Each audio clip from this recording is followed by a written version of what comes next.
국채 공조에 대한 기대감, 그리고 이제 연준이 기준금리를 그대로 동결할 것이다라는 기대감과 더불어서 국내에서는 기업들의 실적에 대한 호조세가 이어지면서 어느 정도 상승 흐름이 이어져 왔습니다. 그중에서도 삼성전자를 중심으로 IT 관련주들의 강세가 이어졌던 한 달 장이었었는데요.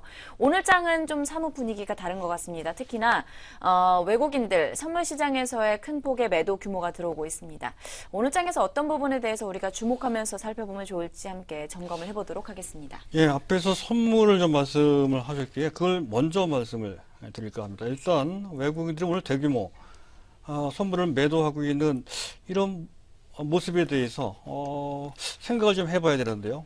그 답을 찾기가 그렇게 쉽지만은 않습니다. 최근 이틀 동안 5천 계약 넘게 대규모로 순매수하며 전체 분위기를 한껏 고조시켰던 그런 분위기와는 사뭇 다르죠.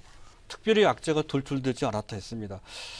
내면적으로 두 가지 악재가 있었죠. 하나는 앞선 좀 말씀드렸던 것처럼 유가가 급락하는 게 다소 부담이 된다는 것이죠. 갑작스럽게 물론 내림세를 보였지만 하루 만에 3.7% 정도로 많이 빠진 상태 추가적으로 더 이렇게 폭락하는 그런 모습은 나타나지 않았던 건데 그게 좀 이상하다는 것이죠. 그에 따른 위험 관리가 좀 있었던 것으로 판단이 되고요.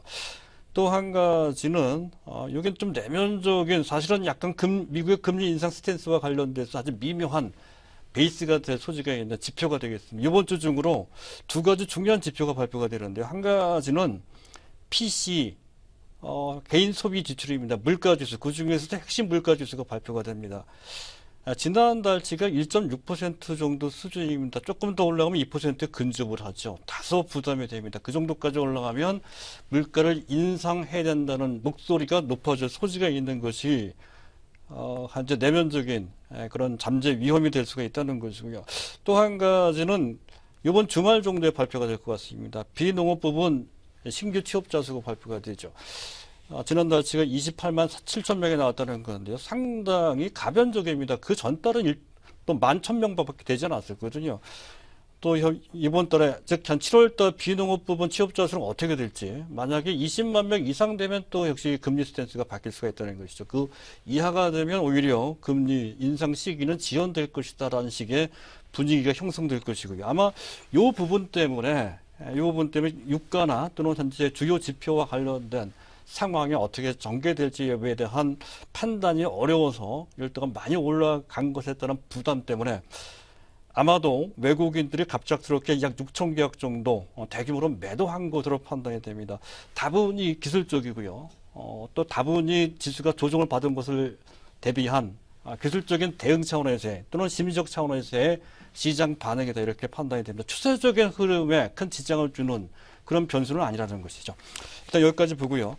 자, 시장 특징 간단하게 언급을 할까 합니다. 일단 코스피는 지수 장세입니다. 지수 따라 움직인다는 것이죠. 특히 대형주들은 그렇습니다. 종목 간 구분 없이 지수 따라서 지수가 좋으면 이제 삼성전자도 또 그 뒤를 뒤따라가는 IT 대형주도 심지어 은행 증권주도 같이 움직이는 또는 제약 또는 화학주나 또는 다른 철강주도 같이 움직이는 그런 모습이 뚜렷하게 나타나고 있다는 것이죠.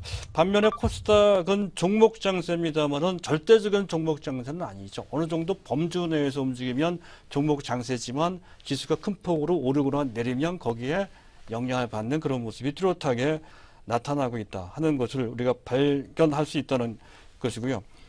또 코스닥이 장중 개장 초에는 반등 나왔다 후반에 밀리는 그런 모습이 반복적으로 제법 빈번하게 발생이 되고 있습니다. 그만큼 코스닥의 현재 매매 주체, 최근 코스닥을 계속 매수하는 주체는 외국인도 아니고 기관도 아니죠. 오직 일반 개인입니다.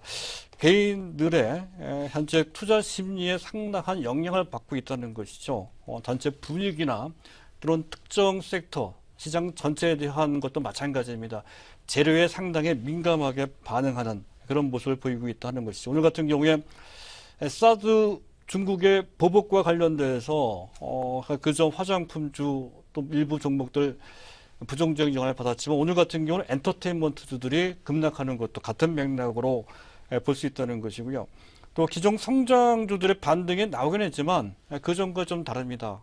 현재 그 전에 즉 2015년도 당시 성장주들이 시장을 주도할 때에는 지수와 동반해서 같이 움직였습니다. 지수가 올라간다고 해서 한째 처지지 않았죠. 지금은 반대입니다. 지수가 올라갈 때 약간 처지고 지수가 내려갈 때 약간 반등에 나오는 약간 기회적인 움직임을 보이고 있다는 거죠. 동일 섹터 내 모든 종목들이 같이 움직이는, 올라갈 때 같이 올라가고 떨어질 때 같이 떨어지는 일반 개인들의 참여도가 높은 그런 상태에서의 모습을 보여주고 있다는 건데요.